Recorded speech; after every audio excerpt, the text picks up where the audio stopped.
வாழ்க வளமுடன் அம்மா. வாழ்க வளமுடன். கேக்குங்களாம்மா?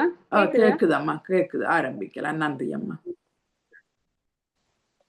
நானும் வாழ்க வையகம், வாழ்க வையகம், வாழ்க வளம். குரு வாழ்க, குருவே துணை. சிந்தனையை உடல் நலத்தை சீர் அமைத்து உய்வித்த குருவே வாழ்க. இந்த நிகழ்வை அனைத்தையும் குரு அவர்களே சூட்சமமாக இருந்து நம்மை வழிநடத்துவாராக. வாழ்க. இன்று நடத்தி கொண்டிருக்கும் வழி நடத்தி கொண்டிருக்கும் அம்மா அவர்களுக்கும், இந்த அருமையாக சாந்திதம் எடுத்த ஐயா அவர்களுக்கும், இதில் சிறந்த முறையில் தொண்டாற்றும் அனைத்து அன்புள்ளங்கள் அனைவருக்கும், நார்வே ரூமில் இணைந்து சிந்தனையை வளர்த்து கொண்டிருக்கும் வேதாத்திரிய உள்ளங்கள் அனைவருக்கும் என்னுடைய வாழ்த்துக்களையும் நன்றிகளையும் தெரிவித்து மகிழ்கிறேன். வாழ்க வளமுடன், வாழ்க வளமுடன். கொடுத்திருக்க தலைப்பு நாணம் தொண்டு. சிந்தித்து நானும் தொண்டு எவ்வளவு பெரிய தத்துவம் இல்லையா? மகிழ்ச்சி நம்மளுக்கு இந்த தத்துவத்தை எளிய முறையில் அது புரிந்து கொள்ளக்கூடிய முறையில், பாமர மக்களும் புரிந்து கொள்ளக்கூடிய முறையில் ரெண்டுமே தத்துவம். அதை நமக்கு இந்த சிந்திக்கக்கூடிய ஒரு வாய்ப்பை இறை அருளும் குருவின் ஆசீர்வாதத்தில் நமக்கு கிடைத்திருக்கு. அதை நாம் சிந்தித்து தெளிவருவோம். வாழ்க வளம். நானும் என்றால் என்ன, அதை சிந்திச்சு பார்த்துட்டு அப்புறம் தொண்டு அப்படிங்கிறது சிந்திக்கலாம் இல்லையா? ரெண்டு தத்துவம் தான். முதல்ல நாணம் தெரிஞ்சுட்டு அப்புறம் தொண்டு ஏங்கிறது நம்மளுக்கு புரியும் இல்லையா? அதனால நாணம் அப்படின்னா என்ன சொல்றாங்க? அறிவில் அறிவாய் நிலைத்து அறம் வகுத்து அதை வாழ்ந்து காட்டிய மகான்கள் கூறுகிறார். நாணம் என்றால் அறிவை அறிந்த தெளிவு சொல்லியிருக்காங்க. நமக்கு தெரிஞ்ச என்ன அறிவு? புலனறிவு, சிற்றறிவு, கற்றறிவு, பற்றறிவு. இதுதான் தெரியும் நமக்கு இல்லையா? இதிலிருந்து தெளிவு பெறணும். புலன் இன்பங்களையே மனம் நாடும் போது உடல் சார்ந்த தேவைகளை முடிக்கும் போது அதுதான் சிற்றறிவாகவும் பற்றறிவாகவும் அதுதான் பயன்படுது. இதுதான் கற்றறிவு நமக்கு பயன்படுது இல்லையா? இந்த இதிலிருந்து தெளிவு அறிவு தெளிவு வர வேண்டும் இல்லையா? மகிழ்ச்சி நம்மளுக்கு கேள்வியும் கொடுத்து அதுக்கான விடையும் கொடுக்கறது என்ன சொல்றது, அவ்வளவு ஒரு மகானை நம்ம கொடுத்து வச்சிருக்கோம்.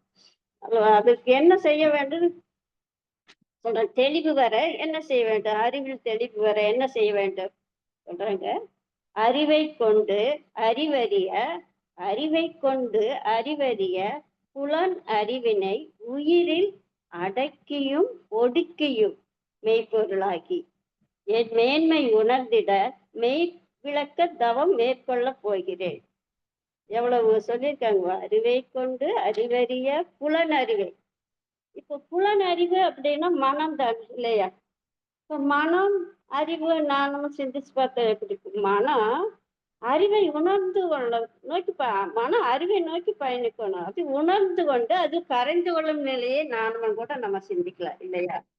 ஏன்னா தவத்தின் மூலமாகத்தான் புலன் அறிவை என்ன சார் உயிரில் அடக்கியும் ஒடுக்கியும் என்று 2 வார்த்தைகள் அழுத்தம் திருத்தமா கொடுத்திருக்காரு. முதல்ல என்ன? உயிரில் அடக்கம் பெற வேண்டும். அப்பாதான் ஒடுங்க முடியும். அதான் சொல்லுவாங்க, அடக்கம் அமருள் உயிர்க்கும் அடங்காமை ஆறுகள் நீத்து விடும் சொல்லியிருக்காங்க இல்லையா?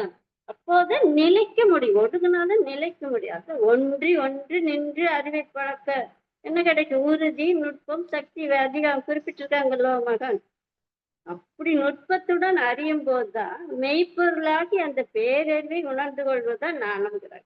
அறிவின் தெளிவு இல்லையா? நாணம் இப்ப நாணம் ஏன் நமக்கு சிந்திப்போம் இல்லையா? நானும் சொல்லியிருக்கேன். ஏன் நமக்கு தெரிந்தவர் யார், கிடைக்கும் இடம் எது, இதெல்லாம் நாடுகின்ற பழக்கம் சில வேளை கொள்வார் மகிழ்ச்சி கொடுக்கிறார்.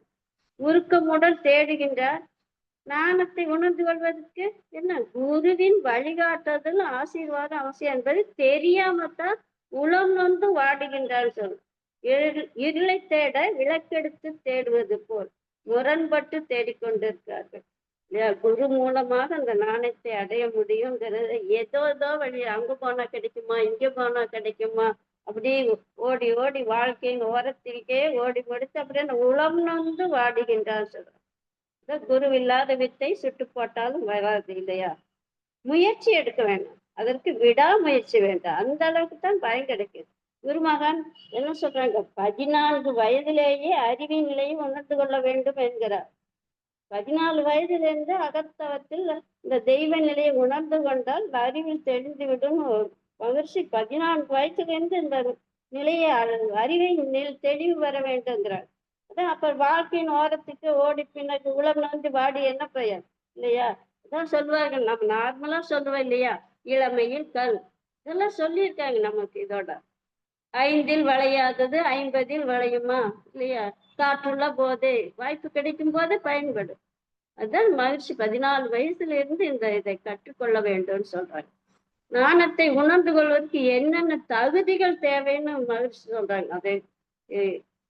அதுக்கு என்ன தகுதி ஞானம் பெறுவதற்கு? அதாவது வித்து, நிலம், உரம், தண்ணீர் காவலுக்கேற்ப விளைவு தரும். அதுபோல உனக்கு ஆசான் அத்துவித தத்துவ வித்து அறிவு விட்டால் அதற்கு ஒழுக்கம் என்ற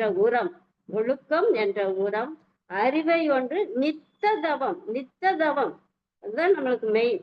ஆராய்ச்சி என்ற தண்ணீர் நீ சலனமுற்று அருகுணங்கள் ஆகா வித்தை எனும் காவல். இவை அனைத்தும் வேண்டும், விளைவாக நீ அடையும் கனியே நானும். இதான் சொல்லியிருக்கேன். என்ன சொல்றாங்க, விதை, நிலம், உரம், தண்ணீர் இவை அனைத்தும் சரியாக இருந்தாலும் என்ன, காவல் முக்கியம். எல்லாம் போட்டுட்டு காவல் இல்லைன்னா அந்த பயிர் எப்படி இருக்கும்? காவல் இல்லாவிட்டால் என்ன ஆகும்? பயிர்கள் எல்லாம் ஆடு மாடெல்லாம் மேய்ந்து விடு இல்லையா?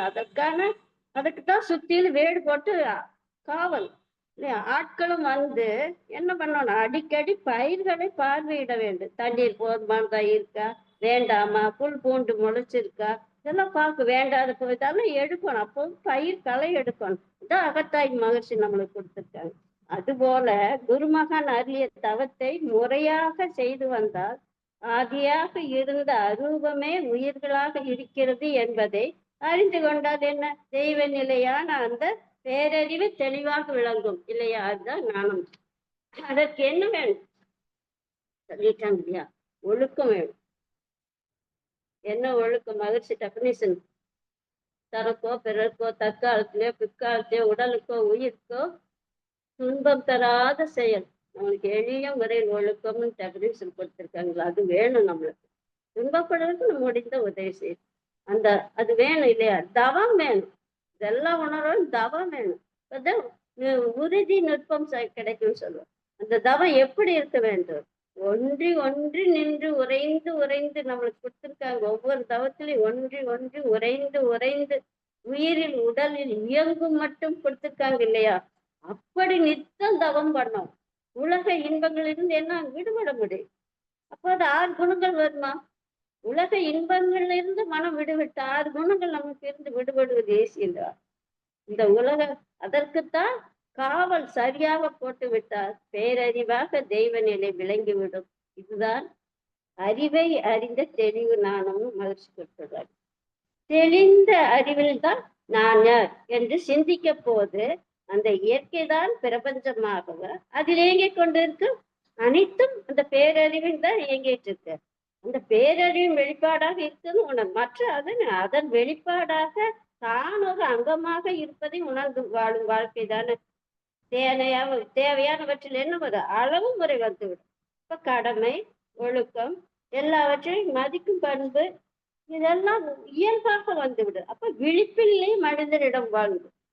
நானம்னா எளிய முறையில் சொல்றாங்க, மனிதரிடம் மனிதராக வாழ்வதே ஞானம்ங்கிறாங்க. மனிதரிடையே மனிதராக வாழ்வதுதான் ஞானம்ங்கிறாங்க. இதுக்காக சொல்லுவாங்க, கடமைகளை எல்லாம் விட்டுட்டு தனியா காட்டில் போய் அமர்ந்து ஞானம் வர வேண்டும் சொல்லுவது தவறான கருத்துன்னு மகிழ்ச்சி நம்மளுக்கு குறிப்பிட்டு இருக்காங்க. சொல்லுவாங்க, ஞானம் நம்ம வீட்டுல எல்லாம் செய்ய முடியாது, நம்மளுக்கு துன்ப இடைஞ்சலா இருக்கு, தனியா காட்டுல போய் தவம் பண்ணி ஞானம் பெற வேணும் ஒருத்தர் போறாராம். போய் ஞானம் பெற கண்ணை மூடி உட்கார்ந்து இருக்காங்க. அவர் உட்கார்ந்துருக்க வரைக்கும் ஒரு பெண் போகும்போது அதோட சேலை முந்தானி அவர் மேல பட்டுருச்சு. இவர் உடனே முழிச்சு பார்த்து, இது என்னடா நம்மளுக்கு கண்ணுல பார்க்கக்கூடியது, கண்ணை கட்டிக்கலாம் அப்படின்னு சொல்லி கண்ணை கட்டிக்கிட்டார். அதே அடுத்த நாள் அதே மாதிரி அந்த பெண் வரும்போது அந்த பெண் மல்லிகைப்பூ வாசனை வந்துதாங்க. ஏன்னா நம்மளுக்கு அந்த பெண் போற மாதிரிக்கு வாசனை வருத, இந்த மூக்குதான் நம்மளுக்கு தொந்தரவு அப்படின்னு மூக்கையும் கட்டிக்கிட்டார்.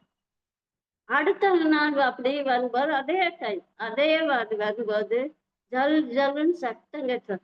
அந்த பொண்ணு சலப்பு போட்டிருக்கு, ஐயோ நம்மளுக்கு காதுதான் நம்மளுக்கு தொந்தரவா இருக்கு, காதையும் கட்டிக்கிட்டாரு. அப்ப கண்ணு காது புலங்கெல்லாம் மூடியாச்சு. நம்ம நிம்மதியா இருக்கலாம் அப்படின்னு தவம் பண்ணும்போது அவர் மனசுக்குள்ள, நேரம் 5 மணி ஆச்சு, நேரம் அந்த பொண்ணு வர்ற நேரம் அப்படின்னு மனசு. இதுவா புலநடக்கம் இல்லையா, இதுல இருந்து அவ மீண்டு வரணும் இல்லையா, அதான் சொல்லுவாங்க. இதெல்லாம் புலனில் இல்ல, மனது அமைதி பெற வேண்டும். கண்ணு காது எல்லாம் இல்லாம நம்ம உருவத்தை நினைச்சு பாருங்க எப்படி இருக்கும். இதெல்லாம் புலன்கள் எல்லாம் நமக்கு இருக்கணும். புலன் இல்லாத உருவத்தை நினைச்சு பாருங்க. அதுல அளவு முறையாக மன அடங்கணும், மன அமைதி தான் பெற வேண்டும்.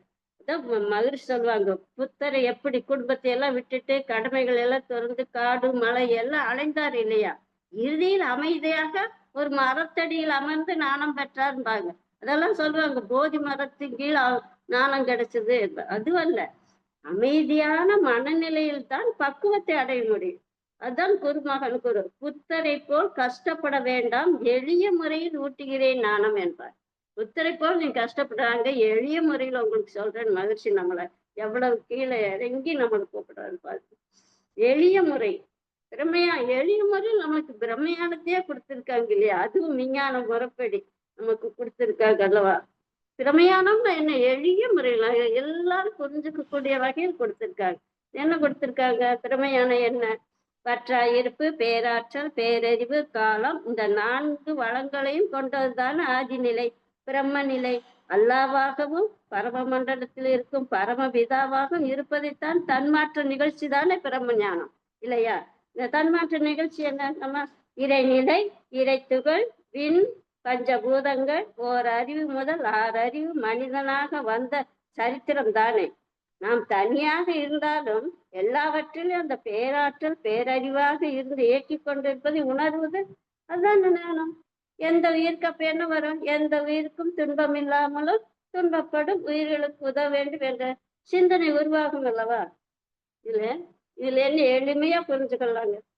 உலகம், உயிர், பரம் 3ம் ஒன்றாக உணர்வதே நான். மகிழ்ச்சி எளிய நம்மளுக்கு உலகமும் வேற இல்லை, உயிர்களும் வேற இல்லை, அந்த பரமும் எல்லாமே ஒன்றாக உணர்வதே நானும். எளிய நம்மளுக்கு சிம்பிளா கொடுத்துட்டாங்க இல்லையா, இதுதான் நாணம். இப்போ ஓரறிவு ஏன் நமக்கு நானும் புரிஞ்சிச்சு. இன்னைக்கு கடமை எப்படி, தொண்டு ஏன் சிந்திக்கலாமா? இப்போ ஒரு அழகான பூந்தோட்டத்துக்குள்ள பாரு, ஒரு கற்பனையை பாருங்க, எவ்வளவு மனசு இப்ப நம்மளுக்கு நினைக்கும் போதே ஒரு உணர்வு வரும். இப்போ அழகான பூந்தோட்டத்துக்குள்ள போறோம், ரோஸ் கலர்கள், வாசனைகள், அப்படியே நம்ம மூக்கு அப்படியே ஒரு ஆனந்த நிலைக்கு போகும். பூ தோட்டத்துக்குள்ள போய் பார்த்தோம், ஒவ்வொரு பூவும் ஒவ்வொன்றும் நம்மளை கூப்பிடுற மாதிரி தோணும், அந்த உணர்வு இல்லையா. அதெல்லாம் நமக்கு எது ஓரறிவுள்ள அந்த தாவரமே 6 அறிவுள்ள மனிதனுக்கு எவ்வளவு இன்பத்தை கொடுக்குது இல்லையா. நம்ம 6 அறிவு இருக்கோம், ஓரறிவுள்ள நமக்கு எந்த எதிர்பார்ப்பும் இல்லாம அந்த இன்பத்தை கொடுக்குது இல்லையா. இந்த மாதிரி சொல்லுவாங்க, கல்லும் மரமும் கடமை தவறாது பயனளித்து கொண்டிருக்குது. 6 அறிவுடைய மனிதன் சமூகத்தை மறக்கலாமா இல்லையா. இப்ப மனித வாழ்க்கை எப்படி இருக்கு? இயற்கை சமுதாயம் கலந்துதானே. அது அந்த வாழ்க்கை முரண்படாத வாழ்க்கையா இருக்கும். அதுக்கு மகிழ்ச்சி வழியும் கொடுக்கிறார். நிறைவடைந்த குரு மூலம் நேர்முகமாக குண்டல யோகம் கற்று நித்தம் தவம் ஆழ்ந்து ஆற்றி உண்மை உணரப் பெற்றார்.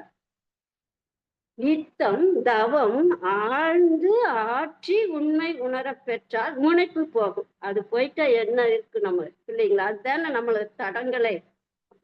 அப்ப சிந்திப்போம். இறைவனது பகுதி நிலை உயிர் மனமாம் தேர்ந்து, இறைவனோட உயிர் அதுதானே, மனமும் அதுதானே. அதுக்கு உறைவிட எது? உடல். அதுவே அது உடல் எப்படி வந்துச்சு? சமுதாயம் உற்பத்தி செய்து பல பொருட்கள் ஈர்த்து முறையாக வளர்த்து பண்பாட்டுடன் கல்வி தொழில் காப்பு தந்து இத்தனையும் சமுதாயம் நமக்கு கொடுக்குது. இத்தனையும் முழு கதை சிந்தனையும் சிந்தனை செஞ்சுவாங்க. இதை உணர்ந்து என்ன பண்ணும், வினை பதிவாய் பெற்ற இந்த நம்ம வந்திருக்க கரை நீங்க வினைப்பதிவு தானே தேகம், கரை நீங்க உயிர் அதனை இறைநிலைக்கும் கனவுடலை சமுதாயத்திற்கும் கனிவுடனே அர்ப்பணிக்கும் தகமை வரும். இந்நிலையே முழுமைக்கு அது வார்த்தை, கனிவுடனே அர்ப்பணிக்கும். இதை உணர்ந்து விட்டால் கனிவு இயல்பாக வருது. அதான் நம்ம சமுதாயத்தை நினைச்சு பாருங்க, நம்ம எவ்வளவு சமுதாயத்துக்கு ஆற்ற வேண்டிய தொண்டு. இப்ப நம்ம பிறக்கும் போது ஒரு நிமிஷம், நம்ம பிறக்கும் போது எப்படி 3 கிலோ இருந்தா இன்றைக்கு எவ்வளவு கிலோ இருக்கும்? அப்ப பிறக்கும் போது சிந்திச்சு பாருங்க. ஆஸ்பத்திரி, டாக்டர், நர்ஸு, மருந்து இதெல்லாமே எவ்வளவு இப்போ சமுதாயத்துல வாங்கிட்டு வந்ததுக்கு பிறகு தேவை எல்லாமே எத்தனை தேவைகள் நம்ம சமுதாயத்துக்கு இருக்கு. அப்ப நம்ம திருப்பி நம்ம செய்யணும் இல்லையா? அதுதான் தொண்டுன்னு மகிழ் சொல்றாங்க.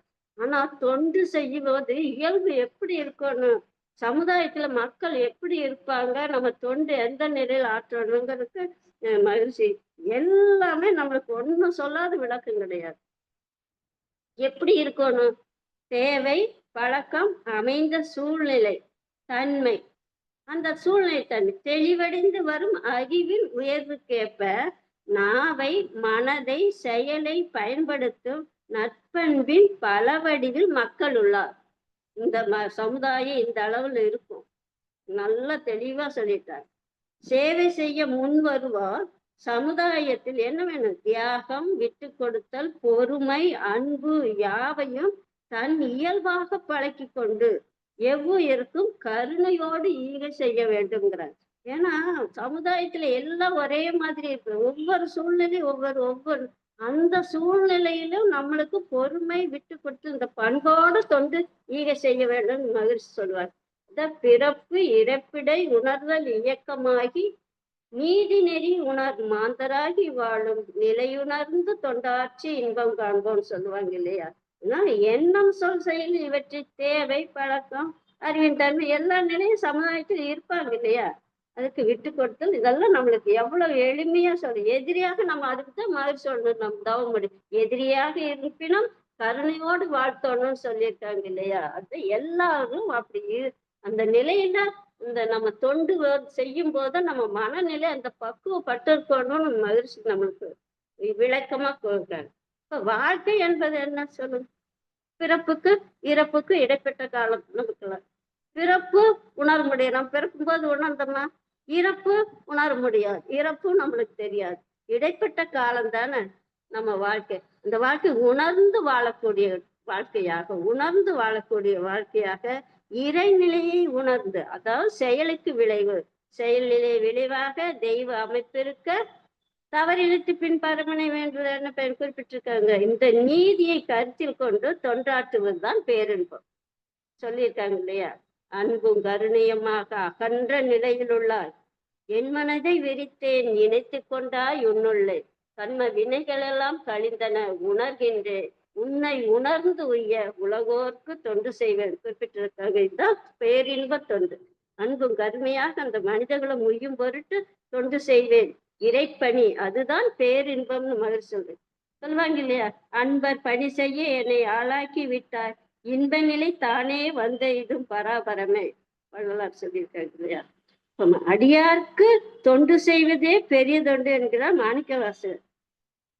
நன்மை குருமகன் நன்மையை பிறர் கழித்து நட்டத்தை தானேற்றி இன்புறுவார் ஈச நிலை அறிந்தோர் என்கிறார் நம்ம குருமகன் இல்லையா? இதன் அடிப்படையை சிந்தித்து பார்த்தது என்ன? அனைத்து கருத்துக்களும் ஒண்ணுதான் இல்லையா? தன்னலம் கருதாது பிறநலம் கருதி செய்யும் செயல்கள் தான் தொண்டு. தன்னால் தான் பார்க்க, பிறநலம் தான் தொண்டு. கண்ணதாசன் ஒரு சுருக்கமா 4 வரியில் சொல்றாங்க, அருமையா சொல்றாரு. பாஞ்சாலி உன்னிடத்தில் சேலை கேட்டார், அந்த பார்த்தவனா உன்னிடத்தில் கீதை கேட்டார், நான் இருக்கும் நிலையில் உன்னை என்ன கேட்பேன், இன்னும் நன்மை செய்து துன்பம் வாங்கும் உள்ளம் கேட்பேன். எவ்வளவு தெளிவா கண்ணதாசன் இந்த 4 வழியில் எவ்வளவு உயர்ந்த நிலை வாழ்க்கை தத்துவத்தை அறத்தை நேயத்தை சொல்லியிருக்காங்க இல்லையா. பேரின்பத்தை தீர்ப்பதற்கு ஒரே வழிதான், தொண்டாற்றுவதுதான். இதான் தொண்டாற்று. பேரின்பம்னா தொண்டு ஒண்ணுதான். தன்னை எறிந்தா உண்மையில் இன்பம், தன்னை இறந்துட்டா உண்மையில் இன்பம், தன்னலம் மறந்தால் பெரும் பேரின்பம். மகிழ்ச்சி கொடுத்துருக்காங்க இல்லையா. ஒவ்வொருத்தரும் ஒவ்வொரு வகையில் தொண்டு செய்கிறாங்க. இப்போ ஒரு சிலர் என்ன அன்னதானம் செய்கிறார்கள் இல்லையா. ஒரு சிலர் மருத்துவ முகாம் நடத்தி நோயாளிக்கு இலவசமா சிகிச்சை அளிக்கிறாங்க. இன்னும் சிலர் ஏழை குழந்தைகளுக்கு உணவு, உடை, புத்தகங்கள் எல்லாம் அளித்து இலவச கல்வி பெற உதவுகிறார்கள். இப்படி எத்தனையோ வகையில் தொண்டாற்றுகிறார்கள். ஆனா இவற்றில் எந்த தொண்டு உயர்ந்தது என்ற கேள்விக்கு பதில் சொல்கிறார் மகாகவி பாரதியார். என்ன சொல்றாங்க? அன்ன சத்திரம் 1000 வைத்தல், ஆலயம் 16,000 நட்டல், அன்னை யாவையும் புண்ணிய கோடி. எல்லாத்தையோட அங்கு ஓர் ஏழைக்கு எழுத்தது அறிவித்தல். நம்ம என்ன படிக்கிறோம்? எழுத்து அறிவித்தல், எழுத்தறிவித்தல் அல்ல, எழுந்ததை அறிவித்தல். இது நான் புதுசா இப்பதான் நான் இந்த நியூஸ் படிச்ச ஒரு புக். எழுந்ததை அறிவித்தல், எழுத்தறிவித்தல், எழுந்ததை அறிவித்தல். ஆதியாய் இருந்தது, ஆற்றலாய் எழுந்தது, உலகமாய் விரிந்தது, உயிர்களாய் மலர்ந்தது. இதுதான் சத்து இறைநிலை, சித்து உயிர்நிலை, அனந்தம் எண்ணற்ற தோற்றங்கள் சச்சிதானந்தம். இதுதான் ஏழை என்று பொருளாதாரத்தில் கூறவில்லை. அவர் ஏழையின் அறிவில் ஏழையாக உள்ள ஒருவருக்கு அறிவான தெய்வ ஆற்றலாக எழுந்ததை அறிவித்தல் கோடி புண்ணியம் அப்படின்னு பாரதியார் குறிப்பிடுறாங்க. ஏன்னா எல்லாரும் அறியாமை, அலட்சியம், உணர்ச்சிவை 3 அறிவின் ஏழ்மைதான் மகிழ்ச்சி குறிப்பிட்டிருக்காங்க. இது உடல் அளவை குறி நின்று செயல் செய்யும் போது நிறைவு கிட்டாது இல்லையா. மனம் பிரபஞ்ச அளவு விரிந்து நின்று ஆராயும் போதுதான் இந்த பேராற்றல் தான் நானுமாக எல்லாமாக மலர்ந்துள்ளது உணர்வது இல்லையா. அறிவு விழிப்பு நிலை வந்துட அப்போ செயல் இயல்பாக வந்து இப்போ மனம் வேறு இல்லை, அறிவு வேறு இல்லை இல்லையா. நம்ம மனம், அறிவு, நாணம் சிந்திச்சு பாருங்க. மனம், அறிவு, நாணம். மனம் அறிவை நோக்கி பயணிக்க வேண்டும், அறிவை உணர்ந்து கொள்ள வேண்டும், அதில் லயமாகிட வேண்டும், கரைந்து விட வேண்டும். அதுதான் நாணம். அறிவாக மாறிவிட்டால் மனம் அறிவாக மாறிட்டாலே நாணம் தான். மனம் தெய்வமாக இல்லையா என்பதை உணர வேண்டும். தெய்வமே மனிதனாக வந்திருக்கார். இதுதான் மனுஷ ரூபாய அப்படின்னு சொல்லுவாங்க இல்லையா.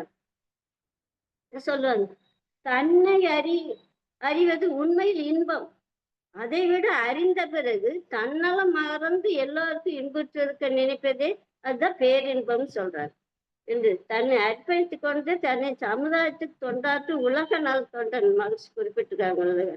இது ஒரு மதத்திற்கோ ஒரு நாட்டிற்கோ தன்னை எல்லை கட்டவில்லை. மனிதருக்கு மட்டுமல்ல, உலகில் உள்ள அனைத்து ஜீவராசிகளும் நலம் செய்ய தொண்டுதான் என்கிறார் மகிழ்ச்சி அவர். அதான் உலக மக்கள் அமைதி பெறத்தான் போரில்லாத உலகம் வர வேண்டும். தன்னைத்தான் வாழ்நாள் முழுவதும் சிந்தனை விளைவுதான வேதாத்திரியம். அதனால்தானே அவர் உலக நல தொண்டன் சிறப்பு இல்லையா. அதுவும் தொண்டு செய்யும் போது அச்சம் தேவையில்லைன்னு மகிழ்ச்சி சொல்றாங்க. உலக நலத்திற்கு உழைத்த உத்தமருக்கு இதுவரையில் உண்டான துன்பங்கள், தொல்லைகள் இவை அறிவே.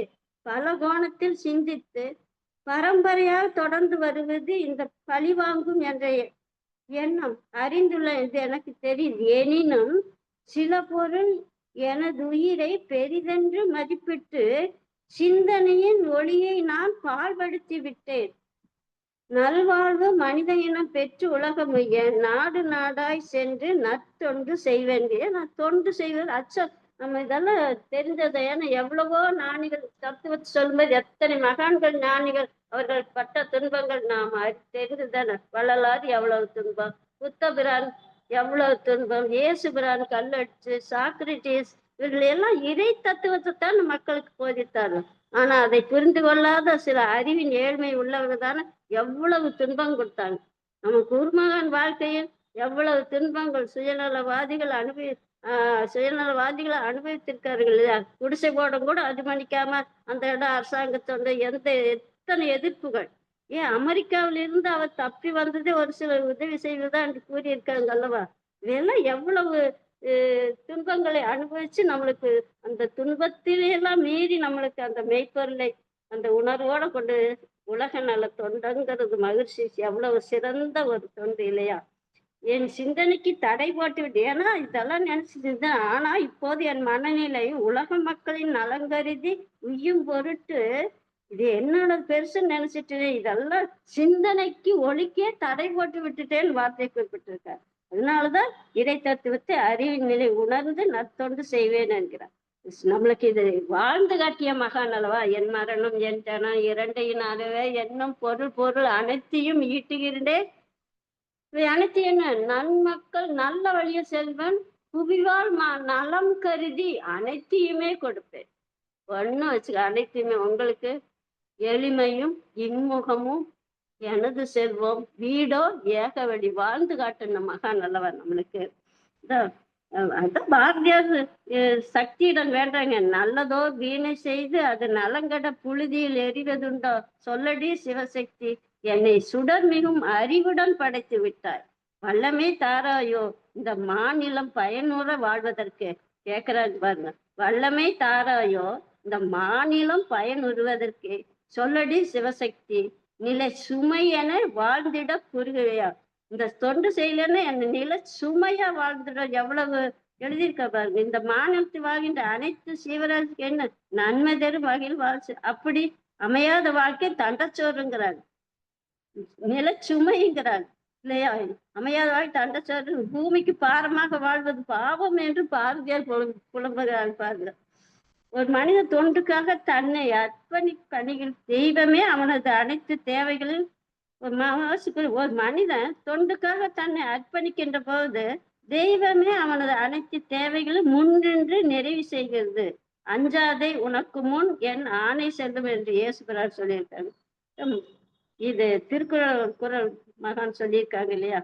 குடிசை வல் ஒருவருக்கு தெய்வம் அடிதற்று தான் முந்துரும் சொல்லியிருக்காங்க இல்லையா? இந்த கோட்பாட்டின் மகிழ்ச்சி தத்துவத்தில் தெளிவும் தொண்டு செய்கின்ற மனமும் இருந்தால் உங்களுக்கு என்ன தேவையோ அதை இறைவன் கொடுத்து கொண்டே இருப்பார். மகானுடைய வாக்கு பொய்யாகுமா இல்லையா? நானாசிரியாக நம்ம தொண்டு செய்யணும் இல்லையா? நானாசிரியாக தொண்டு செய்வது மிகப்பெரிய புண்ணியம், எல்லாருக்கும் கிடைக்காது. அந்த புண்ணிய பாவுக்கு கிடைத்த பயனை நாம் பயன்படுத்தி கொள்ளணும். ஏன்னா இதை நினைக்க எவ்வளவு இன்பம் நமக்குள்ள வரும். ஆத்மா தூய்மையும் மன நிறைவும் முழுமையும் கிடைக்கும் இந்த ஆத்மாத்மா செய்யும் போது. மனிதனோட வாழ்க்கை எந்த அளவுக்கு தூய்மைப்படுத்தி மாற்றிக்கொண்டு உய்வருக்கு தொண்டு, எவ்வளவு தொண்டு அந்த அளவுக்கு வாய்ப்பு நம்மளுக்கு தேவை.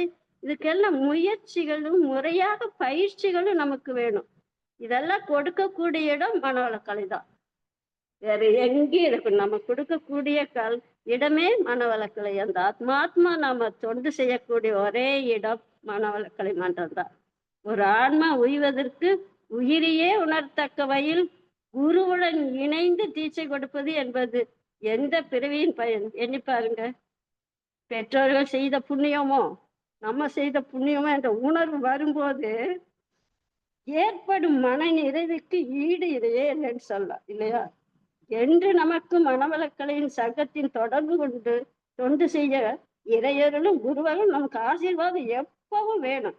ஏன்னா நம்ம அந்த அவ்வளவு பெரிய நானாசீராக தொண்டு செய்வது என்பது நம்ம குருமகான் ஆசீர்வாதம் நமக்கு எப்போது கிடைக்கணும். அதுதான் நம்மளுடைய வேண்டுதல். இல்லை, அதுக்கு தவம் வேணும். நம்ம நானாசிரியர் தகுதியும் நம்ம வளர்த்தி கொள்ளணும் இல்லையா? தவம் வேணும், அகத்தாய்வு, ஒழுக்கம், அருகுண சீரமைப்பு, இதெல்லாம் நம்ம எந்த அளவில் நம்ம முன்னேற்றம் இருக்கோம், வாழ்க்கையில் நம்ம இது எவ்வளவு பயன்படுத்துகிறோம், இதெல்லாம் சிந்திச்சு நம்ம ஞான ஆசிரியர்கள் தொண்டு செய்யும் போது நம்மளையும் மேம்படுத்தி கொள்ள வேண்டும் இல்லையா? நமக்கு எவ்வளவு தவங்கள் கொடுத்திருக்காங்க. இது பஞ்சபூத நவக்கிரக தவம், இது பக்தி மார்க்கத்தில் உள்ளவங்க கூட செய்யலாம் இல்ல? யார் தவம் எடுக்காத அன்பர்கள் கூட செய்யலாம்னு சொல்லுவாங்க இல்லையா? பஞ்சபூத நவக்கிரகம், அது பக்தி மார்க். ஞான மார்க்கத்தடைய துரியாதீத தவம் இல்லையா? உறைந்து உறைந்து அந்நிலையில் பழகிக்கொள்ள இல்லையா? அதுதான் துரியாதீத தவம். மகிழ்ச்சி எளிமையாக இறை ஞான மார்க்கத்துக்கு என்ன தவம்? இறை நிலை தவம். நித்தமும் இறைவெளியே தன்னிருக்க சூழ்ந்தழுத்தும் ஆற்றல். திறமையான பாடல். இந்த பாடல் பாடி நம்ம அதிலோடு லயமாகும் போது சொல்லுவாங்க மகிழ்ச்சி கடைசியில, நித்தமும் இந்த இறைநிலை தவத்தை ஆற்றிக்கொண்டால் நான் யார் என்பது விடை இயல்பாக தெரிந்துவிடும் சொல்வார். அந்த நிலையில் நம்மளையும் உணர்ந்து கொண்டு நம்மளையும் மேம்படுத்தி கொண்டு நான் ஆசிரியராக நம்மளுக்கு இந்த எல்லாருக்கும் இதுல என்ன, எல்லாருக்குமே இந்த இந்த ஆசீர்வாதம், இறை அருளும், குருவின் மகானின் ஆசீர்வாதமும் வேதாத்திரிய தொண்டர்கள் அனைவருக்கும் கிடைக்க வேண்டும் என்று பிரார்த்தித்துக் கொண்டு இந்த உரையை நான் நிறைவு செய்து கொள்கிறேன். இந்த வாய்ப்பளித்தவும் இவங்களை செவிமடித்த அனைத்து அன்பு உள்ளங்களுக்கும் எனது மனமார நன்றிகளையும் வாழ்க வளமுடன் கூறி நிறைவு செய்து கொள்கிறேன். வாழ்க வளமுடன், வாழ்க வளமுடன். நன்றிகளம்மா.